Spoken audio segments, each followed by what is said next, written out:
প্রবাসী খুব আরামের জায়গা, বিদেশ খুব আরামের জায়গা। মিয়া সাহেব, একজন বিদেশি প্রবাসী তার কাছে ফোন দিলে আগে তার খোঁজ দিবেন, ভাই কেমন আছো, শরীরটা ভালো আছে কিনা। কারণ একজন প্রবাসীর সবচেয়ে বড় অভাব, ঠিক আছে টাকার তার অভাব নাই, সুন্দর জায়গা পরিদর্শনের তার অভাব নাই, কিন্তু সবচেয়ে বড় অভাব মায়ার অভাব, ভালোবাসার অভাব, আন্তরিকতার অভাব, ঠিক কিনা?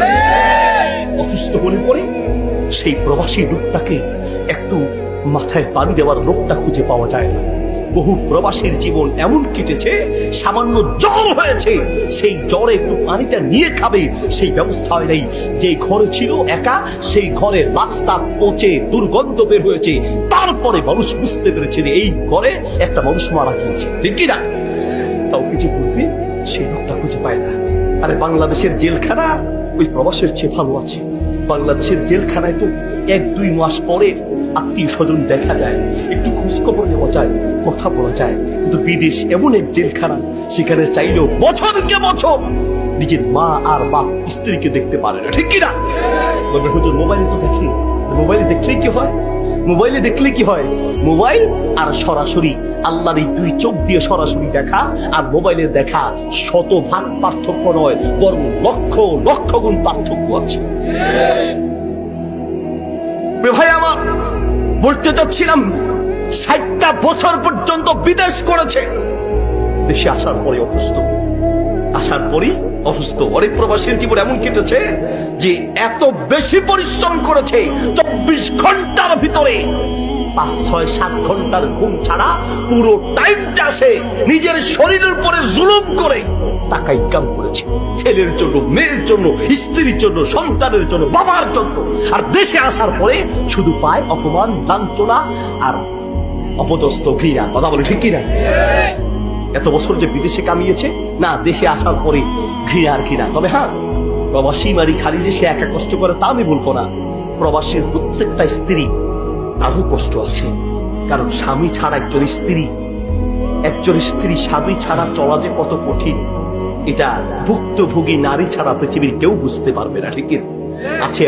এমন অনেক দিনদার স্ত্রী আছে আলহামদুলিল্লাহ, চায় না স্বামীকে বলে স্বামী দেশে আসো, এত টাকার দরকার নাই, অল্প ইনকাম করবো, অল্প খাবো, অসুবিধা নেই, তারপরও পাশে থাকো, এমন স্ত্রীও আছে। আবার বহু জালেম স্ত্রী আছে, কোটি কোটি টাকা ব্যাংকে আছে, স্বামী আসার নাম নিলেই কয় তুমি আসতে দেরি হবে, আমি বাপের বাড়িতে চাইতে দেরি হবে।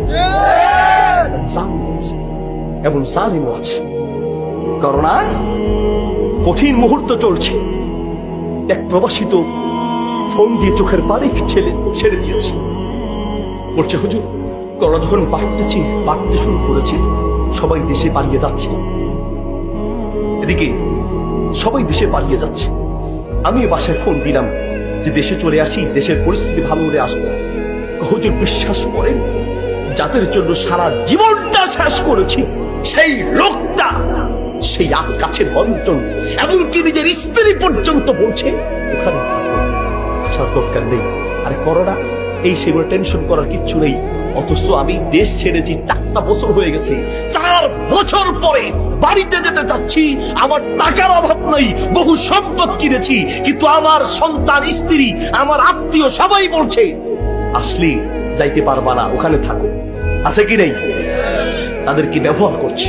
অধিকাংশ প্রবাসীকে আমরা টিস্যুর মতো মনে করি, এটা ব্যবহার করে যেমন ফেলে দেয়, প্রবাসী মানি হচ্ছে টিস্যু, ওটাকে ব্যবহার করছি প্রয়োজন মতো, প্রয়োজন শেষ ফেলে দিলাম। আল্লাহ মাফ করে বলে, আমি 60 বছর পর্যন্ত বিদেশ করেছি, ব্যাস ঠিক মতো খাই নাই, ঠিক মতো প্রস্রাব করার সময় পাই নাই, সুযোগ পাই নাই, খানা হয় নাই, কিডনি নষ্ট হয়ে গেছে। দেশে আসার পরই ডাক্তাররা বলছে আপনার তো কিডনি নষ্ট হয়ে গেছে, আপনি এটা পরিবর্তন করা ছাড়া কোনো উপায় নেই। বলছে ডাক্তার যা লাগবে করেন।